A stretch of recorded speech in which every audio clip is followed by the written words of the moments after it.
अगली सुबह होते ही राजा के महल में लोगों की भीड़ उमड़ पड़ी। वह मल्ल युद्ध देखने के लिए।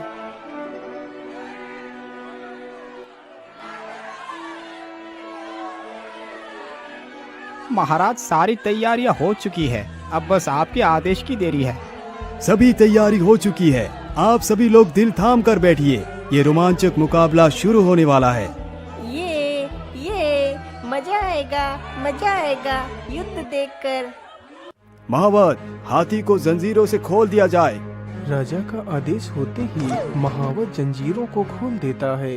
जंजीरों के खुलते ही हाथी तेजी से वीरू की तरफ दौड़ता है और उसे जोर से एक ठोकर मारता है तो वीरू दूर जाकर गिरता है। हे भगवान, इस हाथी ने तो मुझ पर कितनी शक्ति से प्रहार किया। लगता है ये मेरा पिछले जन्म का बदला मुझसे ले रहा है। हाथी फिर से प्रहार करने के लिए वीरू की तरफ बढ़ता है। देख राजा, तूने मुझे एक ठोकर मारकर अपना हिसाब चुका लिया। अब तू मेरे साथ युद्ध मत कर, नहीं तो अंजाम बुरा होगा। हाथी वीरू की एक बात भी नहीं सुनता और दूसरी बार भी उसके ऊपर प्रहार कर देता है। लगता है तू ऐसे नहीं मानेगा, तुझे तो सजा मिलनी ही चाहिए।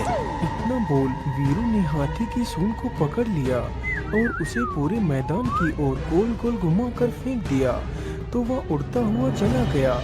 यह दृश्य देखकर राजा तथा पूरी महफिल हैरान रह गई कि आखिर एक इंसान ने इतने विशालकाय जीव को समंदर पार फेंक दिया।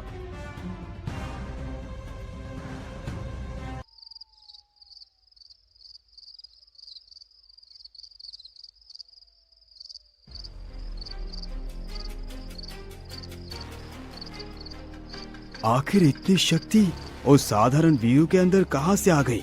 क्या किसी इंसान के अंदर इतनी ताकत भी हो सकती है? राजा पूरी रात इसी विषय पर सोचता रहा। क्या बात है महाराज, आज आप कुछ चिंतित दिखाई पड़ रहे हैं। मंत्री जी, मैं आपको क्या बताऊं, जब से मैंने अपने प्रिय हाथी की इस घटना को अपनी आंखों से देखा है, तब से मेरे दिमाग से उस घटना का जिक्र जा नहीं रहा। महाराज, आपका इस विषय पर चिंता करना भी जायज है। ये घटना तो मैं भी नहीं भूल पा रहा।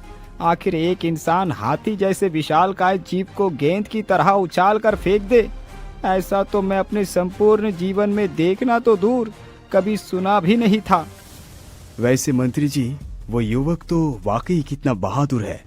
मुझे उसे अपनी सेना में सेनापति के उच्च पद पर नियुक्त करना चाहिए।